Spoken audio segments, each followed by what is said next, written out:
आज का ये ऐतिहासिक किसान मसीहा सम्मान समारोह है।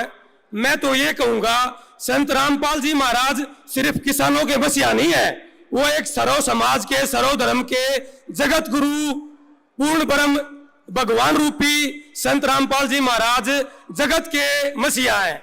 हमारे समाज में सबसे पहले चौधरी छोटू राम जी को किसान मसीहा का दर्जा दिया गया था। उनके बाद संत रामपाल जी महाराज को किसान मसीहा की उपाधि इस ऐतिहासिक दीनवास गांव की पावन धरा में, जो मेरे 85 गांव की सरदारी 12 खापे और सरपंच एसोसिएशनों ने मिलकर जो एक इतिहास रचा है, जो इतना बड़ा एक ऐतिहासिक सम्मान समारोह किया है, इस सम्मान समारोह का साक्षी होने पर मुझे गर्व की अनुभूति हो रही है। और इतना मान सम्मान दीनवास गांव में मिलने के लिए मैं दीनवास गांव की और सभी माताओं बहनों की और अपनी सारी 85 गांव की सरदारी का बारंबार नमन करता हूं। मेरे गांव में बाढ़ से तकरीबन 400 एकड़ फसल खराब हो चुकी थी। बावजूद इसके दिवाली वाले दिन संत रामपाल जी के अनुयायी जो भगत जन थे, दिवाली वाले दिन अपने परिवार को, अपने गांव को छोड़कर मेरे गांव में, जैसे श्री रामचंद्र भगवान के दूत के रूप में हनुमान जी उनके हमेशा साथ रहते थे, वे अनुयायी मेरे गांव में आए और मेरे गांव में 20-30 लाख रुपए की सहायता राशि दी। मेरे गांव में कम से कम 400 एकड़ फसल ऐसी थी जो अब की बार तो छोड़ो, अगली बार भी जिसमें बिजाई की संभावना नहीं थी, अब मेरे गांव में बिजाई हो रही है। ये जो एक सोच है, अभी मैं 2 मिनट पहले नीचे था तो एक पत्रकार साथी ने पूछा कि भाई साहब जो संत रामपाल जी महाराज हैं 11 साल से जेल में है, जो आदमी 11 साल से जेल में है वो लोगों का भला कैसे कर सकता है। मैंने कहा जब भी भगवान ने मानव रूप में जन्म लिया है, चाहे रामचंद्र भगवान हो चाहे कृष्ण भगवान हो, उन्हें अपने आप को साबित करने के लिए परीक्षा देनी पड़ती है। जैसे रामचंद्र जी भगवान ने 14 साल वनवास काटा, कृष्ण जी भगवान ने यातनाएं सही, ऐसे ही हमारे जो संत रामपाल जी भगवान है वो भी इस कलयुग में अपने आप को सिद्ध करने के लिए जेल के अंदर है। और जेल से ही इतना बड़ा विजन, इतनी बड़ी सोच कोई आदमी बिल्कुल नहीं कर सकता।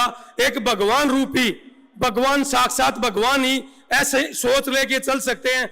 खाली बाढ़ पीड़ित किसानों को हमारे समाज में अन्नदाता कहा गया है। हमारी रीढ़ की हड्डी किसान है तो किसानी है, फसल है, मजदूर का मेरा वर्ग है।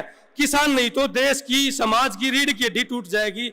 जो अन्नदाता जिसकी संज्ञा दी गई है किसान को, जो उसकी सहायता करे तो भगवान ही हो सकता। भाई भगवान के बगैर अन्नदाता की कोई सहायता और सेवा नहीं कर सकता।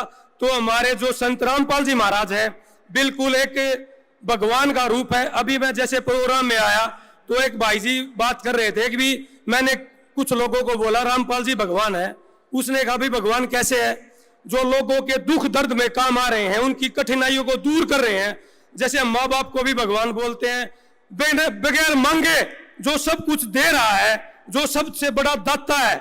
सरकार भी फेल हो गई थी, नेता भी फेल हो गए थे। जो हिसार जिले के एक दनीरवास गांव में हम खड़े हैं, इसमें बड़े बड़े उद्योगपति हिसार में है, बहुत बड़ा जिला है, लोगों के भंडारे भरे हुए हैं, बावजूद उसके किसी ने 2 रुपए निकालने की कोशिश नहीं करी। और हमारे संत रूपी भगवान ने अपने खजाने लुटा दिए। मैं छोटा था, मेरे गांव में नेता वोट मांगने आते थे, बोलते थे आपके गांव गिरावड़ में खजाने की बोरी का मुंह खोल देंगे। तो हमारे भगवान संत रामपाल जी भगवान ने पूरे देश में खजाने की बोरी का मुंह खोल दिया है। सबके दुख दर्द में काम आने लग रहे हैं। जिसके सर पे घर नहीं है उसको घर दे रहे हैं, लोगों को शिक्षा दे रहे हैं। आज से पहले कोई भी संत महात्मा शिक्षा की, स्वास्थ्य की, समाज की, भाईचारे की बात करने वाला नहीं था। और एक जो संत आया है, तो नीचे पत्रकार बंधु ये भी पूछ रहे थे कि बहुत से लोग संत रामपाल जी का विरोध कर रहे हैं। तो भाई सच्चाई को और अच्छाई को पनपने में टाइम लगता है, उसकी लोग टांगे खींचते हैं, बुराई 1 मिनट में पनप जाती है। तो भगवान जी ने जो ये मुहिम चलाई है, जो उनकी सोच है, जो उनका विजन है, ये बहुत अच्छा है। और ये समाज में देर आएंगे, मतलब टाइम लगता है। जैसे गांव में मेरी राम राम बोलने की सबसे रवाज है, मैं बोलता था।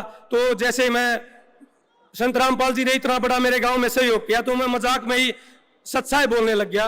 लोग बोले भाई रामपाल का चेला हो लिया।